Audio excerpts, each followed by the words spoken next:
The silence of medieval monasteries held secrets that our noisy age has forgotten, methods of study so profound they produced minds of extraordinary clarity and depth.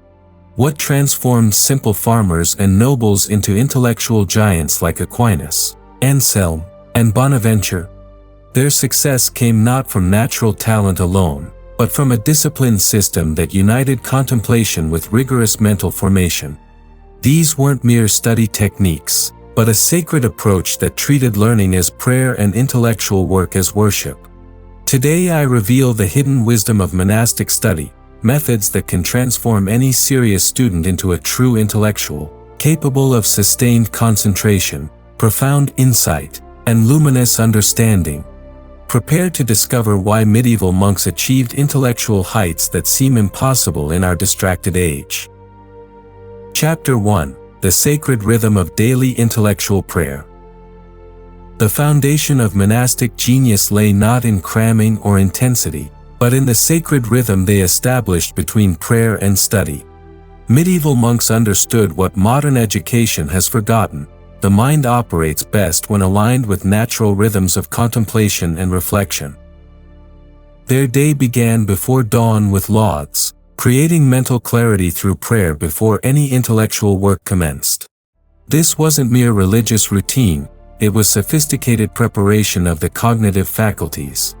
Prayer emptied the mind of worldly concerns, creating the mental silence necessary for deep learning. Only after this spiritual preparation did they approach their manuscripts and philosophical treatises. The genius of their method lay in the integration of lectio divina with intellectual study.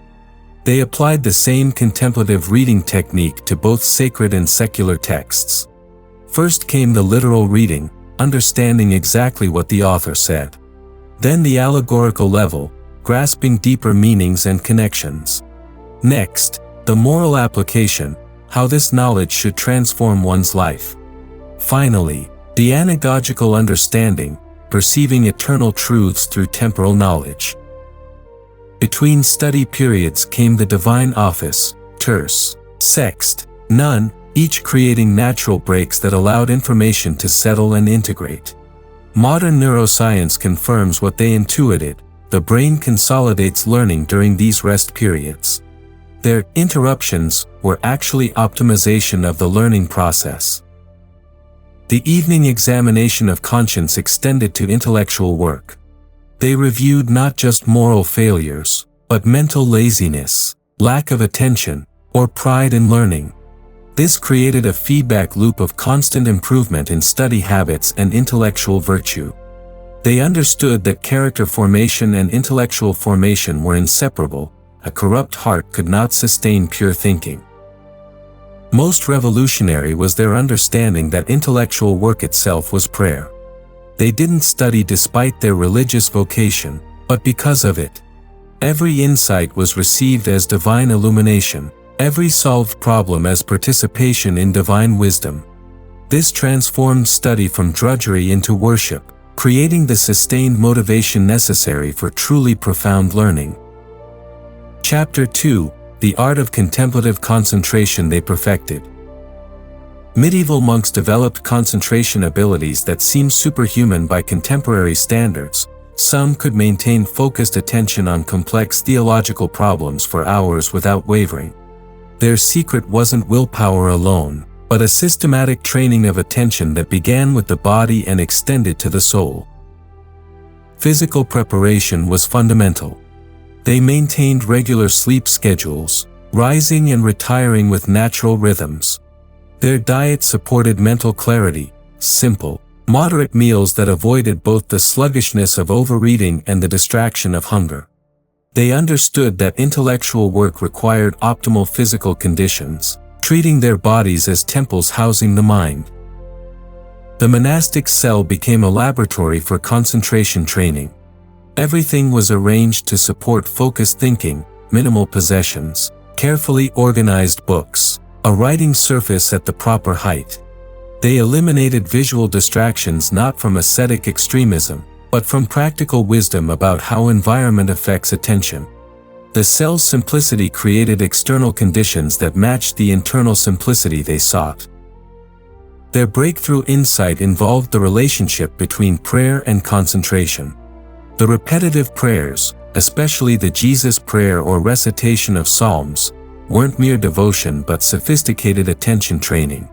By learning to hold sacred words in consciousness without mental wandering, they developed the capacity to hold any complex idea with sustained focus.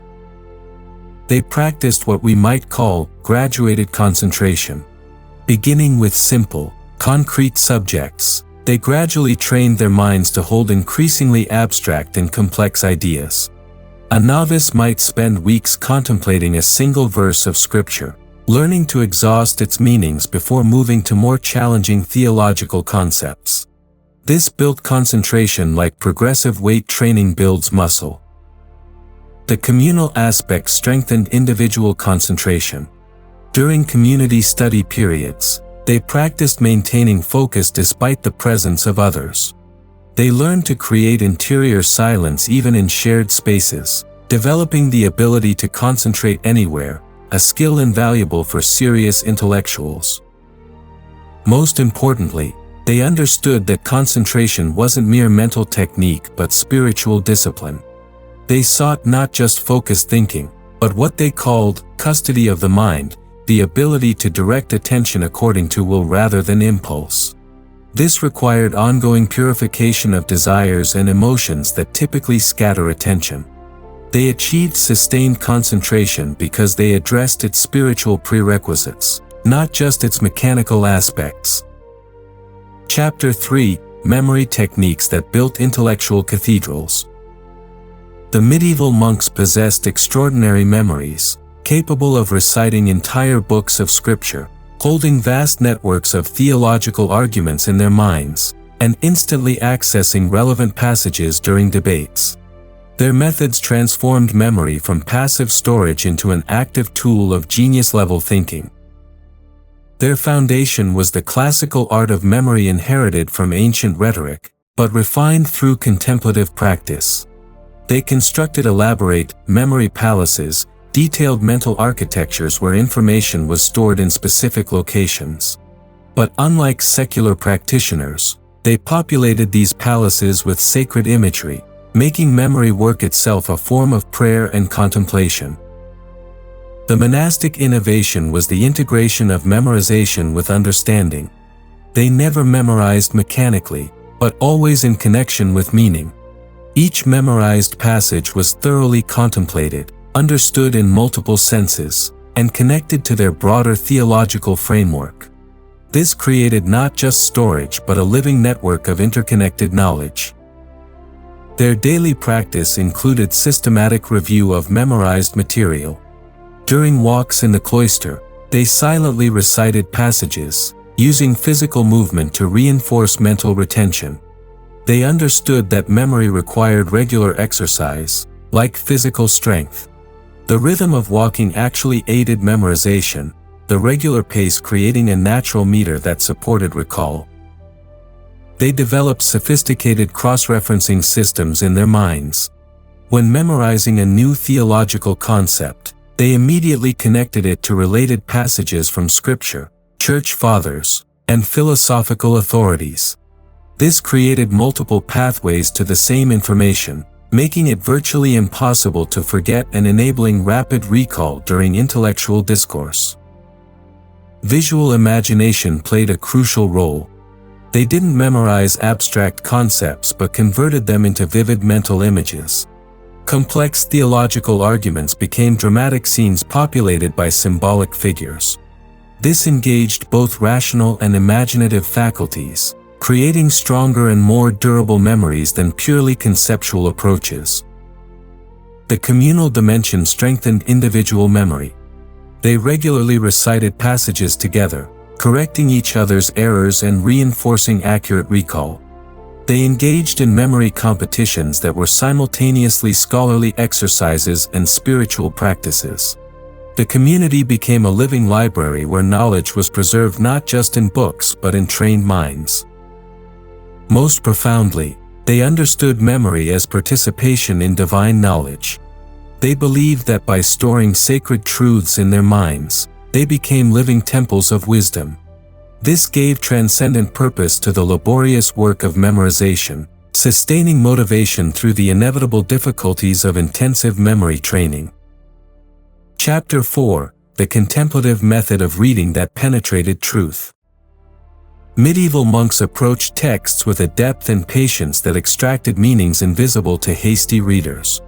Their method transformed reading from information gathering into contemplative encounter with truth itself, producing insights that shaped centuries of intellectual development.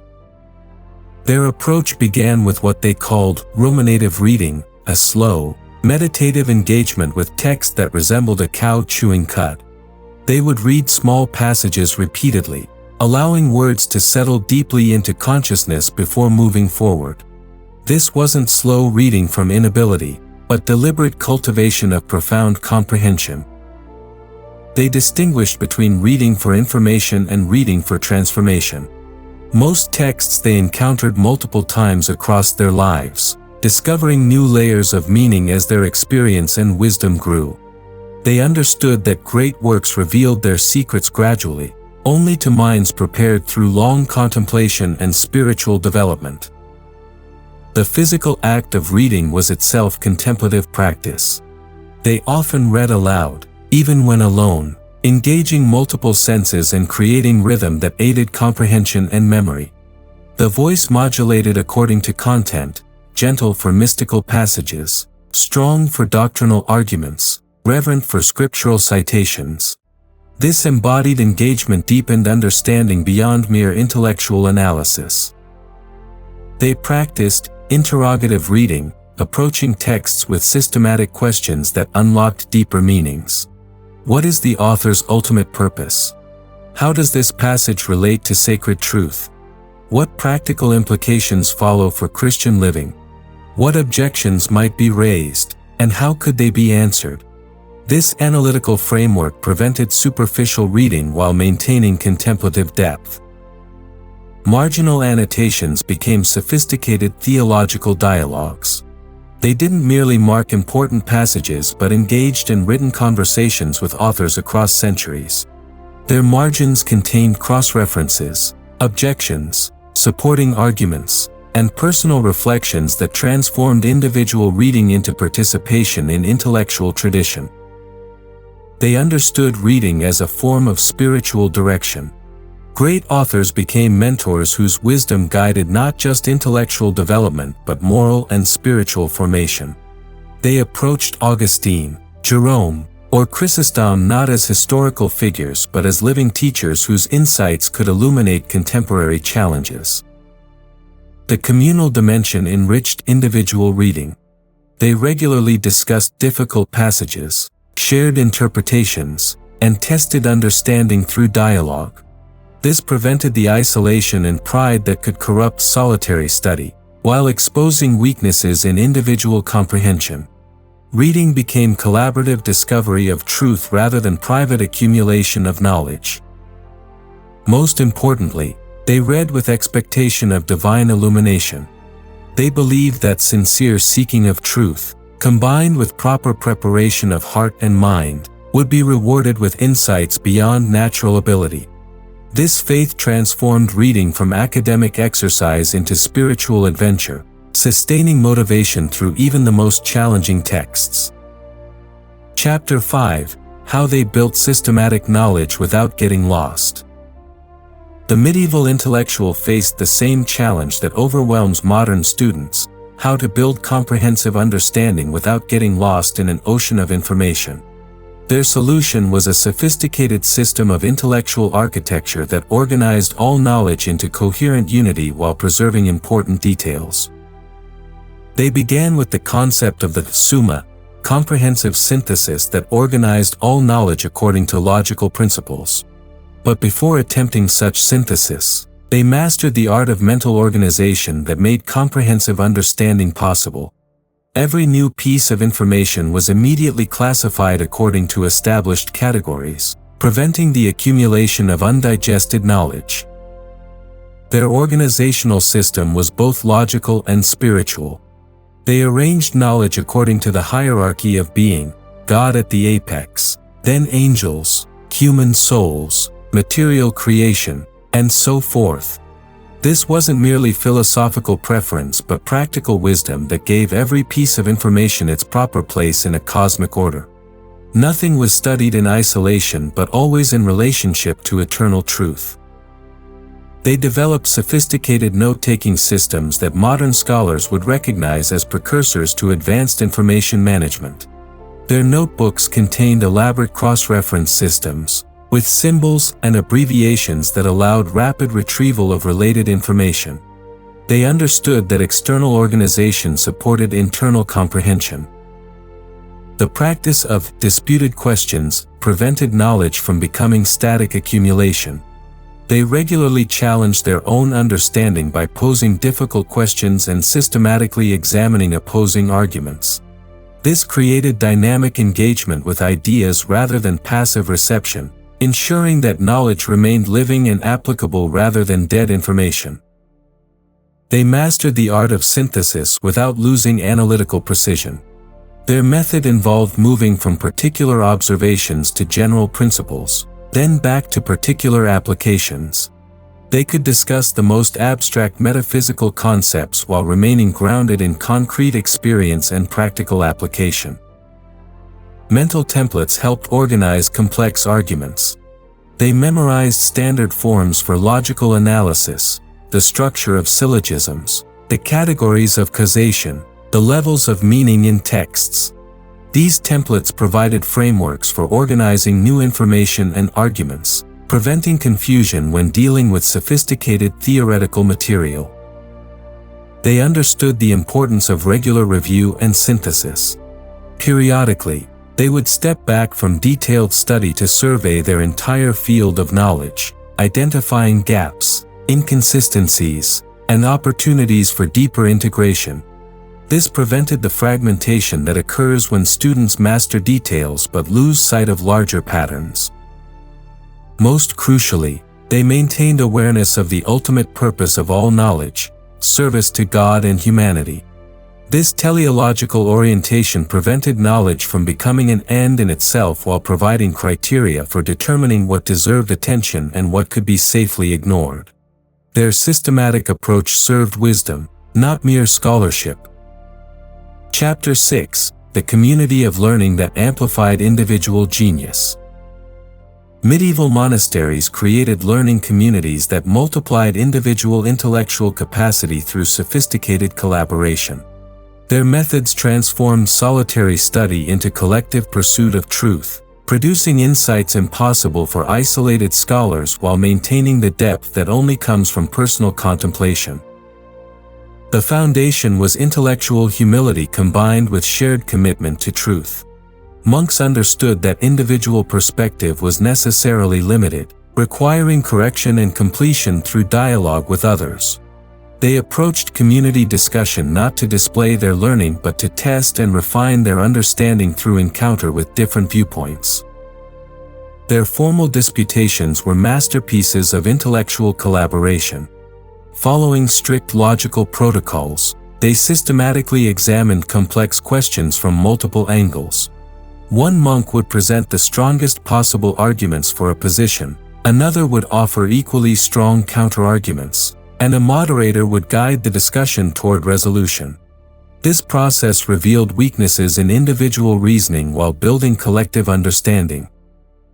They developed sophisticated systems for sharing discoveries and insights. Important realizations were immediately communicated to others who could benefit, creating rapid circulation of intellectual advances throughout the community. They understood that hoarding knowledge violated both charity and wisdom. Truth multiplied when shared rather than diminished. The practice of communal reading exposed individual blind spots and biases. When studying difficult texts together, different monks contributed different insights based on their backgrounds, temperaments, and areas of expertise. What seemed clear to one often puzzled another, forcing deeper examination that revealed subtleties invisible to solitary readers. They created complementary specializations that strengthened the whole community. One monk might specialize in patristic theology, another in Aristotelian philosophy, a third in scriptural exegesis. But these specializations served the common good rather than creating isolated expertise. Regular collaboration ensured that specialized knowledge enriched everyone's understanding. Teaching relationships were mutual rather than hierarchical. While novices learned from experienced monks, the questions and perspectives of beginners often illuminated aspects of familiar topics that experts had overlooked. They understood that teaching was itself a form of learning, requiring constant fresh engagement with established truths. They practiced intellectual charity, the commitment to understand opponents' arguments in their strongest form before offering criticism. This prevented the strawman attacks and superficial dismissals that characterize inferior intellectual discourse. They sought to win truth, not debates, which required honest engagement with challenging perspectives. The rhythm of community life supported intellectual collaboration. Regular times for discussion, formal periods of silence for individual reflection, and structured opportunities for presenting findings created optimal conditions for both solitary and collaborative learning. They understood that community and solitude were complementary rather than opposed. Most importantly, they subordinated individual intellectual pride to collective pursuit of truth. Personal insights were valued not as private possessions but as gifts to be shared for the common good. This created an atmosphere where the best ideas could emerge and develop regardless of their source, accelerating intellectual progress for the entire community. Chapter 7: The Integration of Learning and Holiness that Sustain Genius. The most remarkable achievement of medieval monastic education was the integration of intellectual excellence with moral and spiritual formation. They understood that authentic genius required not just mental capacity but purity of heart, creating scholars whose learning served wisdom rather than pride, truth rather than personal advancement. Their foundation was the conviction that intellectual and moral virtues were inseparable. A mind clouded by pride, envy, or sensuality could not perceive truth clearly, while a heart purified through virtue became more capable of insight and understanding. They approached intellectual formation as spiritual discipline, treating study itself as a means of drawing closer to divine truth. They understood that knowledge without charity becomes destructive. Historical examples of brilliant but corrupt intellectuals warned them that intelligence alone was insufficient for true wisdom. They deliberately cultivated humility, recognizing that the greatest insights came not from personal cleverness but from receptivity to truth that transcended human understanding. Their daily examination of conscience extended to intellectual life. They regularly assessed not just what they had learned but how learning had affected their character. Had study increased pride or humility? Did knowledge make them more charitable toward those who disagreed, or more arrogant and dismissive? Did their insights draw them closer to God and neighbor, or create spiritual isolation? They practiced intellectual fasting, deliberately choosing to remain silent about things they knew when speaking would serve vanity rather than truth. This discipline prevented the corruption of learning into mere display while training them to speak only when their words could genuinely serve others. They understood that wisdom often required knowing when not to demonstrate knowledge. The integration appeared most clearly in their approach to controversial questions. Rather than seeking to demolish opponents, they tried to understand how honest, intelligent people could reach different conclusions. This required not just logical analysis but spiritual maturity, the ability to separate disagreement about ideas from personal animosity toward individuals. They cultivated what they called learned ignorance, the recognition that the deepest truths exceeded human comprehension. This prevented intellectual pride while maintaining enthusiasm for learning. They studied intensively precisely because they understood how little they truly knew, approaching even familiar subjects with the humility of beginners. Their teaching embodied this integration. Great monastic teachers were simultaneously spiritual directors, helping students grow not just in knowledge but in wisdom and virtue. They understood that intellectual formation without character development produced learned fools rather than wise scholars. They maintained regular prayer specifically for their intellectual work, asking for divine guidance in their studies and protection from the spiritual dangers of learning. They recognized that intelligence could become an idol, that scholarly success could foster pride, and that intellectual achievement could distract from ultimate purposes. Most profoundly, they understood their intellectual vocation as service to the Church and humanity. Their learning wasn't pursued for personal satisfaction but to better serve God's people through teaching, preaching, and counsel.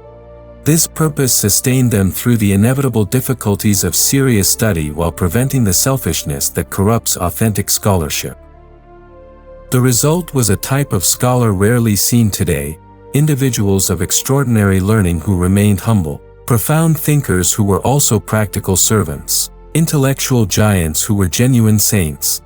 Their methods produced not just clever academics but wise teachers whose influence shaped civilization itself.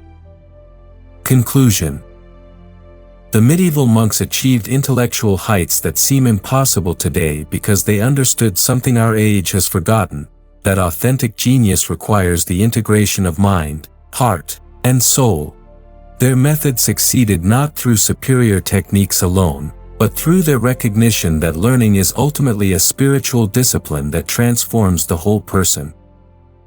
Their legacy challenges every serious student. Will you settle for mere information gathering, or will you embrace the contemplative discipline that produces true wisdom?